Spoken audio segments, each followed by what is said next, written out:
Oh my god, my chair keeps spinning. Okay. Hey guys, it is Sway Unicorn. Back again with a new video. And today I'm going to be doing a girl talk, answering questions that you're too afraid to ask anyone video, which these are like TMI questions, personal questions, anything about females, because I specialize in that. I know that stuff. But basically, I've been wanting to do this kind of video because I know that there are probably young people watching this that probably have questions like this, and when I was growing up, I usually turned to Google and YouTube for the answers of these questions because I'm just too afraid to ask people. Like, I think these questions are weird. They're just, I don't know, they're weird to ask people. If you're a girl watching this, stay, because these apply to you. If you're a boy watching this, leave, because this is just girl stuff. That's why it's called girl talk. But then again, everyone's welcome. This space is welcome for everyone. So just pretend that I am the older sister you never had, and let's get started. So first question, pads or tampons? So personally for me, it really just depends on the individual. It is what you are comfortable with. So for example, I've tried both. I've tried pads and tampons. I've started with pads because that is usually what you start with when you have your period. Usually that's what your mom would suggest you to do because that's just like the starting feminine product. You usually start with pads. But eventually I tried tampons, and then I just kind of didn't feel comfortable with tampons, so I went back to pads. So it really just depends on you as an individual, like what you are comfortable with. I do suggest trying both and finding what you like better, because you can't use a feminine product and then feel uncomfortable with it. You have to feel 100% comfortable, because that's gonna be with you for like 8 hours a day.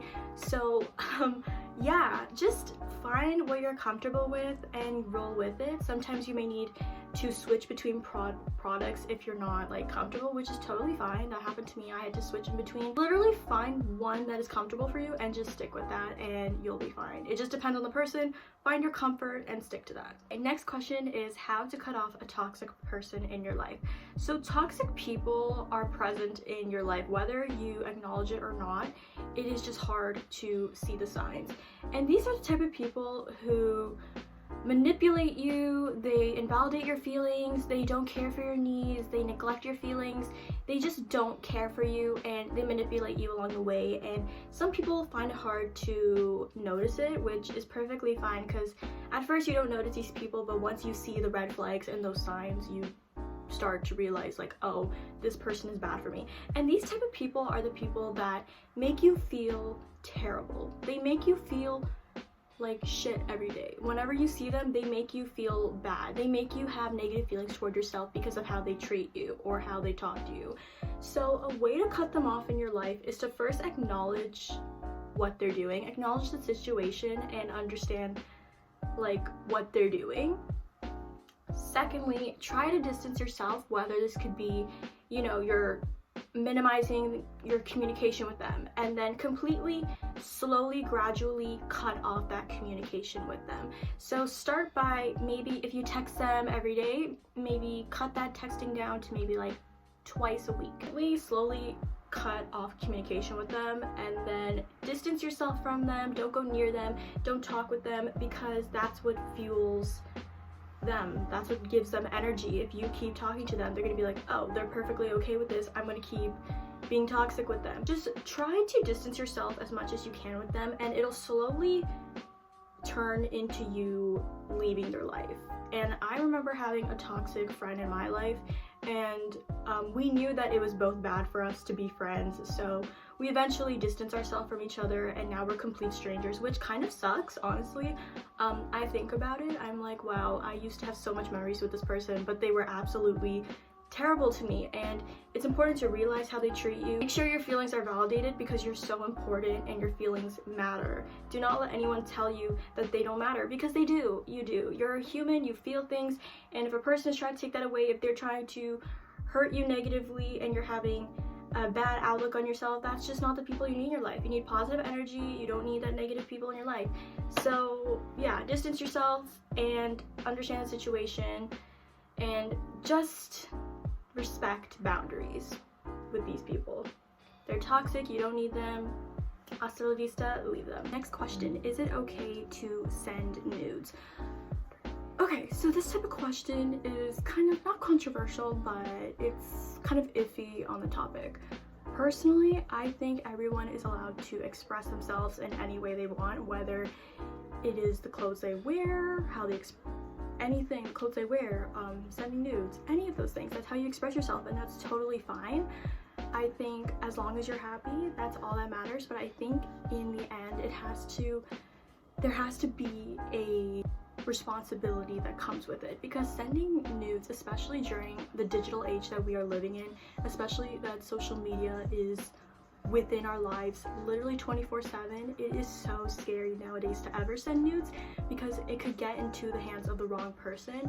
And if you totally trust the person you are sending it to, you cannot always be sure, because usually when you send them, it's most likely not just one person is going to see it. They're probably going to send it to a bunch of people. And just remember, do not show your face, because you don't want to be exploited like that. So just remember the circumstances of sending them and the responsibilities of it and the outcomes of it, because most of the time they're not safe with one person. So just be careful, do not show your face, and just be responsible with it. The question is, what age should I lose my vcard? So basically, when approaching this question, I always think of maturity and responsibility and trust. I think that is so important when approaching virginity questions, especially like these. Personally, it is just when you find the right person, it's the right time and the right place, and you're both consenting to it. Consent is so important. I cannot stress that enough. Consent is key. It is everything. Consent. But basically, you just need to make sure you find the right person, and obviously it is a special kind of thing in your life. Some people may not care, but obviously people do. There are people who actually care about their vcard, but just understand that you need to be comfortable in doing it. You need to be comfortable, and the person you are doing it with, the partner needs to consent. They need to be comfortable, and if you're both comfortable and you're both happy with where you are in the relationship, you trust each other 100%, and it's the right time, the right place, the right person, then that's perfectly fine. I think you should go for it. But obviously, if you're not comfortable with the person, definitely do not do it. If you don't consent to it, do not do it. Just the age that you feel you are the most mature at, and that you have met someone that you are comfortable and that you love and you trust them, then I think it is perfectly fine. Next question. I'm in my 20s and never been in a relationship, and that is perfectly fine. It is literally fine. I went through 4 years of high school without dating anyone, which was pretty easy because nobody really attracted me. Like, I didn't really like anyone. Nobody was there that caught my eyes. But definitely it is okay if you are approaching your 20s, your 30s without being in a relationship. It's totally fine, because patience is key. Think about it. Like, you're waiting for the right person to come, you're waiting for the right time to come, and it's gonna be all worth it in the end. If you are being peer pressured to be in a relationship, then that's not going to work out at all. You need to be in a relationship where you feel that you are happy and that you are comfortable to be in one. You're not going to be in one because your friends are in one, or literally people are forcing you to be in one. Like, no, that's not it. That was literally high school for me. All my friends were getting into relationships, people around me were getting into relationships, and I was like, what am I going to get into one? But I realized at the end of the day that you need to be patient. You need to self-love yourself, and just understand that the right one will come when the time comes. It's okay. It's definitely okay if you're reaching your 20s without being in a relationship.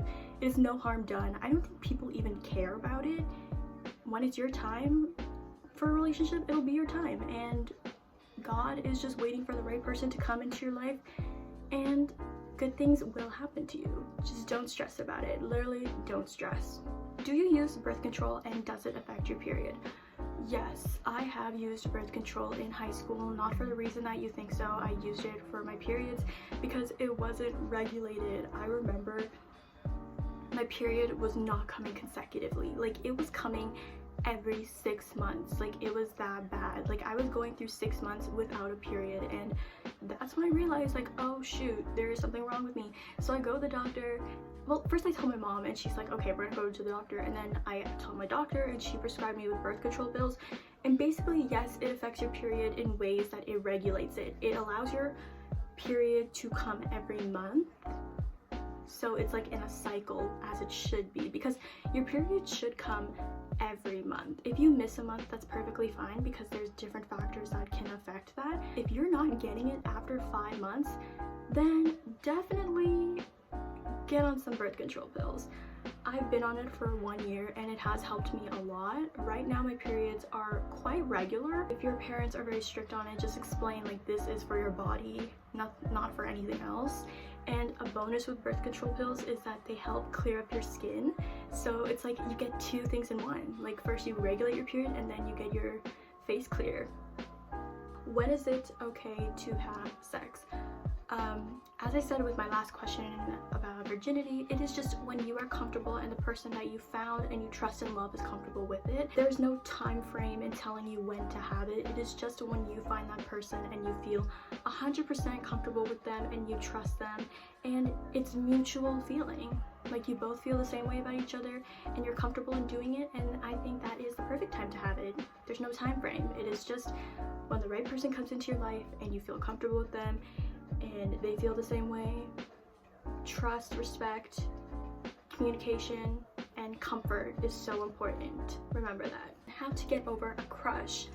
The 13-year-old me is gonna jump out right now, but basically getting over a crush is kind of hard. It's really hard. I've been there, done that, I hated it. To get over them is just to space yourself between them. Like find something that will get your mind off of them.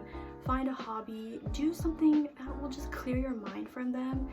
And yeah, once you find something that you're passionate about and that you love, you're completely gonna forget the person. And just understand that you are worth so much more than that guy or that girl or that person or that thing that doesn't like you back. They lost big time if they didn't like you back. But yeah, just find something that you're passionate about and roll with it, and I guarantee you're gonna forget that person. You're gonna get over them. It's going to take time. It's not going to be gone overnight. It's going to take time, and that's perfectly fine. Time and patience is key.